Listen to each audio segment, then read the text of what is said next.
Hello, everybody. Welcome to week three, our video discussion board we have. And at first, when I looked at the question, I was like, I don't really think there is a difference between liberties and freedom. But it wasn't until I started reading some of the documents that were signed and looking at that I really started to understand there really is actually quite a significant difference between the two. And I imagine though, if you went and asked just an everyday person on the street, they would probably tell you, just like I would before this discussion readings, that there really was no difference between freedoms and liberties. Which why I feel is very unique to Western civilization and how it was set forth and the different events that happened to really set the difference between liberty and freedoms. So after reading the selected readings for the week, I started to look at and try to piece together what key differences, and I came up with two very prominent, in my own opinion, differences between freedoms and liberties. The first document I looked at was that of the Magna Carta in 1215 between the English king King John and then what he considered the rebel noblemen of England during the time. The Magna Carta was, as it is written, was the cornerstone of the nowadays British Constitution and what they, believe is their liberties, what they are entitled to based on being citizens and noblemen and things like that. But not just noblemen, but anybody, any citizen or any person of the country.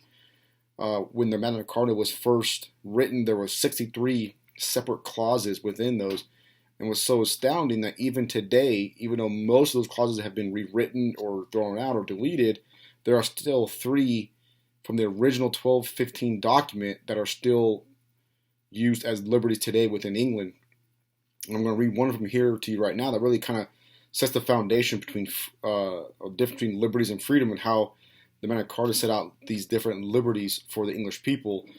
And this is the third one that's still actually in the Constitution of the United Kingdom today, and it is, no free man shall be seized or imprisoned, or stripped of his rights or possessions, or outlawed or exiled, or deprived of his standing in any other way, nor he will proceed with force against him, or send others to do so, except by the lawful judgment of his equals or by the law of the land.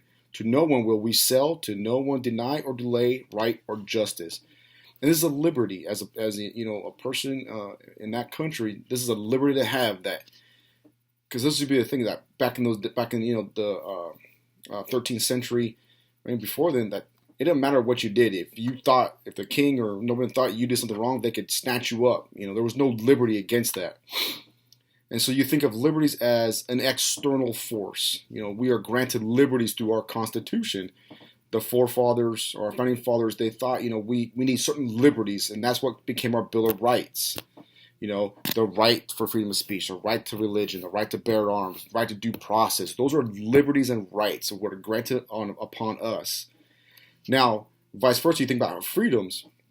And I found a great quote about freedoms from a Holocaust survivor who actually wrote a book. His name right here is Viktor Frankl, and he wrote a book, Man's Search for Meaning.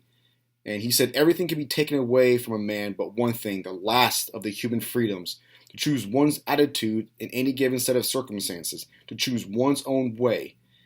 And basically what a freedom is you can think of it as an internal thought. I have the right granted upon liberties, and the freedom I have is my ability to act within those liberties.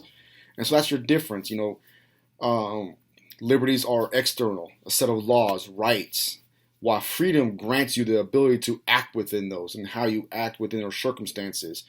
And a great example that I have found, again, with my own opinion, is that the right for the southern states, when they seceded from the North or from the Union during the American Civil War, they weren't really looking for different liberties as much as they were looking for freedoms to basically act the way they wanted to within the government or within the liberties already set out by the Constitution. They weren't I might be mistaken, but the reading I had done was they were just wanting different freedoms that act a certain way and not be bothered by the North. They felt the North was infringing on their freedoms as citizens of the United States. So through the reading and research, there is a very distinct difference between liberties. As you know, you can look at it, like I said, liberties is an external force, a right set by laws and other entities such as that, while freedom is the ability to act within those laws, the internal thought process, and how you coincide with those different laws set forth by liberties. So that's the this difference I found, and I hope that kind of makes sense. I had a bunch of different sources that I looked at, and they all kind of came up with the same thing: was that the liberties were like an external force, while freedoms were internal.